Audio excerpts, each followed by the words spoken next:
the Shabbat. I want to share a small thought. Now we're coming into Tisha B'Av almost. As we know, there's a famous mashal where there was a couple, a husband and a wife. They couldn't have kids for many years.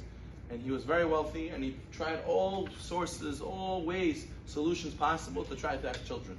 After many, many years, he was already a very old man. Baruch Hashem answered his prayers, and his wife became pregnant. And he took care of her, and he made sure he put her under watch, and he put so much doctors on top of her. He made sure that they're going to have a child. Finally, a day came, and all of a sudden a complication came in the childbirth, and the doctors called him in for a very serious decision. They said, "We're very sorry, but the situation became you have to decide in the next 2 minutes, either the mom or the child, because in the situation is either one of them has to pass away." So he made a very difficult decision with his wife together.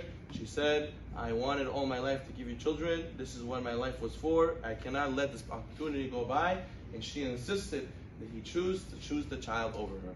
And he made the hard decision. He chose the child over the wife. The wife passed away. He ended up raising this child on his own. And every year on the Yeshvo, he used to take his son with him to the Kalabashut, to the graveyard, and he would go and explain to him the story of how he came to this world after all the suffering and after all the pain and how he lost his mother. And he would tell him and give him chizuk and tell him, "We always have to come visit your mother. Even if I'm not here one day, you always have to come and visit your mother." So he became 10 years old, 15 years old, 20 years old. He kept going, even if after his father was an old man when he had him. His father passed away already when he was 20 years old. He became very, very strict about his minhag. His father told him, "You always have to visit every year." He became 25, 26, life became more hectic, he became more busy, he had his own family.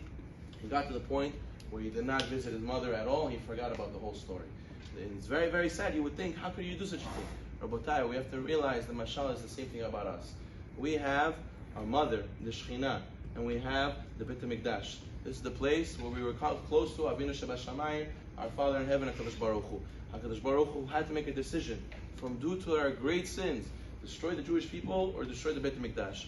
The Beit HaMikdash was destroyed, and we mourn for her. And Hashem says every year you have to mourn her. Don't forget what sacrifice we made on the Beit HaMikdash, how we destroyed it, and I didn't destroy you. And we have to be mourning, because if we cannot forget, if we forget, we're like that son who the mother sacrificed so much, and to the point where so many years pass by, you can get to a point where you don't even see the importance. You don't even feel the obligation. Tisha B'Av, what's Tisha B'Av? God forbid. A person should go sit next few days, read a little bit, prepare a little bit, read what the kinot are, read what Tisha B'Av is, read what the Beit HaMikdash was. In order, you shouldn't come on Tisha B'Av and say, "I don't know what it is." Rather, you should be able to sit and actually shed a tear and show HaKadosh Baruch Hu, we want the Mashiach, we want Beit HaMikdash, B'ezrat Hashem, we'll build the Amen, Amen, Amen.